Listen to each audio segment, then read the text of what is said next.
ಬಸನಗೌಡ ಪಾಟೀಲ್ ಯತ್ನಾಳ್ ನಗರ ಶಾಸಕರನ್ನು 6 ವರ್ಷಗಳ ಕಾಲ ಉಚ್ಚಾಟನೆಯನ್ನು ಮಾಡಿದ್ದಾರೆ. ಆದರೆ ಈ ಒಂದು ಉಚ್ಚಾಟನೆ ಇಮಿಡಿಯೇಟಾಗಿ ತೆಗೆದುಕೊಂಡಂಥ ನಿರ್ಣಯ ಅಂತರೂ ಅಲ್ಲ.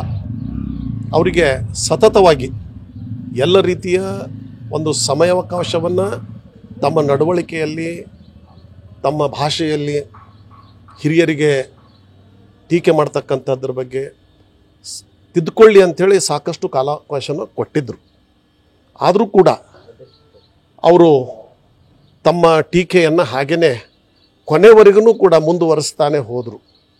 ಮತ್ತು ಬಸನಗೌಡ ಪಾಟೀಲ್ ಯತ್ನಾಳ್ ಅವರು ತಾವೊಬ್ಬ ಹಿರಿಯ ಶಾಸಕ ಮತ್ತು ಹಿರಿಯ ನಾಯಕ ಅಂಥೇಳಿ ಹೇಳ್ಕೊಳ್ತಕ್ಕಂಥವ್ರು ಈ ಒಂದು ನಡವಳಿಕೆಯ ವಿಚಾರದೊಳಗೆ ಆ ಹಿರಿತನವನ್ನು ಅವರು ತೋರಿಸ್ಬೇಕಾಗಿತ್ತು. ಅದೇ ನಮ್ಮ ರಾಜ್ಯಾಧ್ಯಕ್ಷರಿಗೆ ಎಷ್ಟೇ ಟೀಕೆ ಮಾಡಿದ್ರೂ ಕೂಡ ವಿಜೇಂದ್ರ ಅವರು ಯಾವುದೇ ಒಂದು ತಮ್ಮ ಒಂದು ರಿಯಾಕ್ಷನ್ ಕೊಡ್ತಾನೇ ಇರಲಿಲ್ಲ. ಸನ್ಮಾನ್ಯ BS ಯಡಿಯೂರಪ್ಪನವರಿಗೂ ಕೂಡ ಎಲ್ಲ ರೀತಿಯ ಟೀಕೆ ಮಾಡಿದರೂ ಕೂಡ ಯಡಿಯೂರಪ್ಪನವರು ಯಾವುದೇ ರೀತಿಯ ಪ್ರತಿಕ್ರಿಯೆ ಕೊಡ್ತಿರಲಿಲ್ಲ. ಅದು ಮುತ್ಸದ್ದಿತನ ಅಂತೇಳಿ ಹೇಳ್ಬೋದು. ಸೊ ಅದಕ್ಕೆ ಎಷ್ಟೇ ಅವಕಾಶವನ್ನು ಕೊಟ್ಟಾಗೂ ಕೂಡ, ಇಷ್ಟೆಲ್ಲ ಅವಕಾಶಗಳನ್ನು ಕೊಟ್ಟಾಗೂ ಕೂಡ ಸರಿಪಡಿಸಿಕೊಳ್ಳದೇ ಇದ್ದಾಗ ಸಹಜವಾಗಿ ಕೇಂದ್ರೀಯ ಶಿಸ್ತು ಸಮಿತಿ ಈ ಒಂದು ನಿರ್ಧಾರವನ್ನು ಅವರನ್ನು ಉಚ್ಚಾಟನೆ ಮಾಡಬೇಕು ಅಂಥೇಳಿ ನಿರ್ಧಾರವನ್ನು ತೆಗೆದುಕೊಂಡது.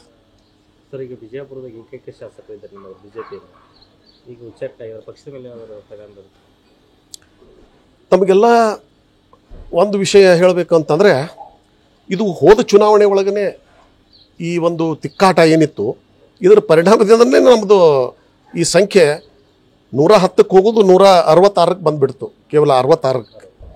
ಸೊ ಅದಕ್ಕೆ ಇದು ನಾವು ಸರಿಪಡಿಸ್ಕೊಂಡ್ವಿ ಅಂತಂದರೆ ಸಹಜವಾಗಿ ಭಾರತೀಯ ಜನತಾ ಪಕ್ಷ ಯಾವಾಗಲೂ ಅದೊಂದು ತತ್ವ ಸಿದ್ಧಾಂತದ ಮೇಲೆ ನಿಂತಂಥ ಪಕ್ಷ ಅದ. ಯಾವುದೇ ಒಬ್ಬ ವ್ಯಕ್ತಿ ಮೇಲೆ ಆಧಾರಿತವಾದಂಥ ಪಕ್ಷ ಅಲ್ಲ. ಇದು ಹಿಂದುತ್ವದ ಆಧಾರದ ಮೇಲೆ ಮತ್ತು ಸಿದ್ಧಾಂತದ ಆಧಾರದ ಮೇಲೆ ಮತ್ತು ಕಾರ್ಯಕರ್ತರ ಮೇಲೆ ಇದು ಅವಲಂಬಿತವಾದಂಥ ಪಕ್ಷ ಅದ. ಹೀಗಾಗಿ ಈ ಒಂದು ಭಾರತೀಯ ಜನತಾ ಪಕ್ಷಕ್ಕೆ ಅದು ಅಷ್ಟೇನು ಯಾವುದೇ ಪರಿಣಾಮ ಆಗೋದಿಲ್ಲ ಅಂತೇಳಿ ನಾನು ಅನಿಸ್ತೇನೆ.